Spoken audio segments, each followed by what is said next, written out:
Smart as a deer and fast as a cantaloupe, our brave hero was searching for the lost city of Marcita Aurora. He begins his journey in the port city of Mercator, looking for a clue, or maybe a map. Hello everyone, and welcome to my channel. We are beginning together a journey, creating a full district scenery of a fantasy town. For those of you who are unfamiliar with Wisdom painting minis, I share advices and tips regarding hobby miniatures for the last year, and this will be my biggest video project so far. In the next weeks, we will work on this project step by step, and in the end, I'm pretty confident everyone who follows the full series will be able to do the same kind of terrain. For the beginners in the audience, I guess that switching from a 28mm miniature to a giant diorama could be frightening, and that's why, as in every project, we will begin by the basics, mapping the project. In this first episode, we will start from our general idea, understand what we'll need, how big, how practical our terrain will be, make a blueprint, and test its scale. My main goal while starting this project was to improve my display cabinet with some decor, as well as getting a nice background for my miniature photos. I also wanted this piece to be serviceable as a D&D or Warhammer game table element, so it needed to fit my furniture, be large enough to play with, and tall enough to cover my camera window. I had my first elements, a 60 cm by 35 cm base with a 25 cm height background. Now for the inspirations. I knew I wanted a fantasy medieval look to fit those games, and a town scenery seems way more interesting for construction than a meadow or a forest. I'll be able to create buildings, bridges, canals, and so forth. When making a scenery at a given scale, we need to make things like if it was accurate for someone the size of a miniature. And a 28mm model is about 1/50 of a real-size person. So that means that my 60 by 35 table will be a 30 by 17.5 meter district. I would say that a 10 meter wide facade looks accurate, so we'll make 3 buildings in the back.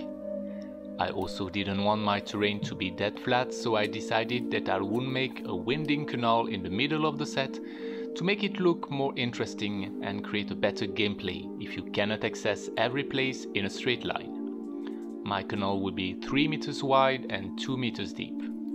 I will also make 2 bridges, a real one for the main access and a makeshift bridge made of planks on the other side.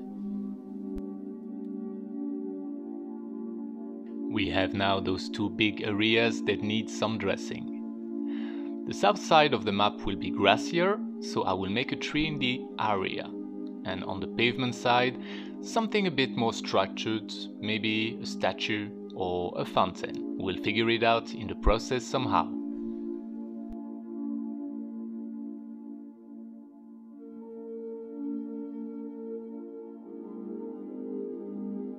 Now about the height of the stuff. I had 30 centimeters available in my display cabinet, but decided to keep only 25. 25 minus the thickness of the base and the elevation of the street from the canal, meaning 5 centimeters total. That left us with 20 centimeters, around 10 meters tall buildings. I will make a bigger one in the middle, a shorter one on the left, and something in the middle on the right. So the main house will be a manor, maybe made of stone. The small one will be made of wood and will be a bit more weathered. And the right one, maybe like a merchant shop, a timbered house with raw cast.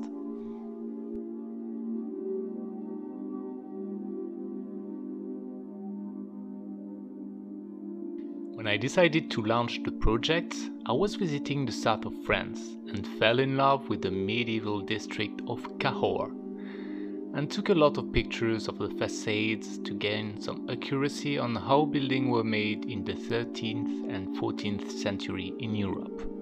A lot of them were cobbled houses, and I would try to render that on the biggest houses.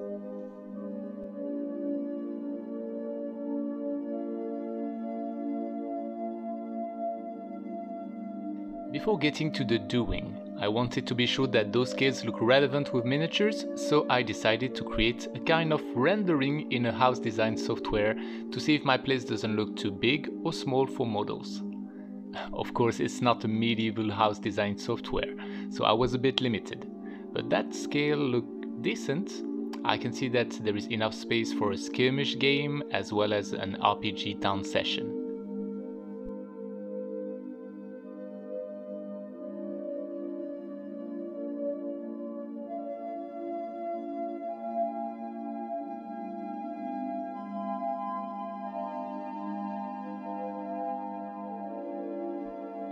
Okay, so now it's time to get the real thing started.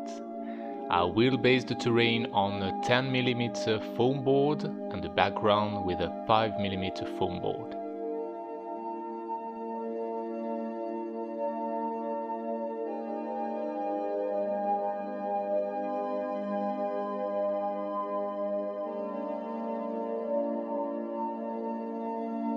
Whoa, that looks big now, especially when you put a single model in the middle of it. Hi Kevin the Beastman, what are you doing here?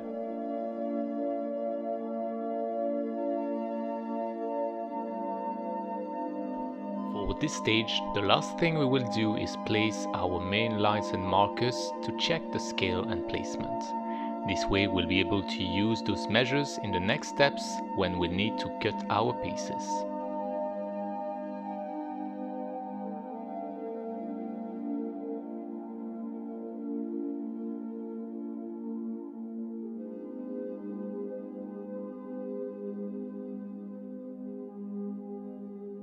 And well, that's it for this week. We now know what we'll do, although not exactly how to do it so far.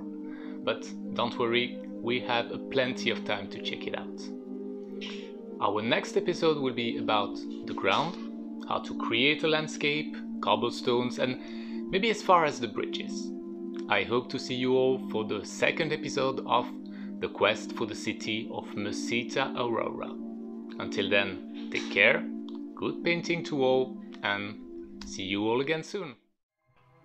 And as our hero leaves the city of Mercator in fire, with a map in his hand, following now the Duncan road, he knew that his journey had only just begun, and he would face the biggest challenge of his life to reach the sacred ground of the lost city of Marcita Aurora.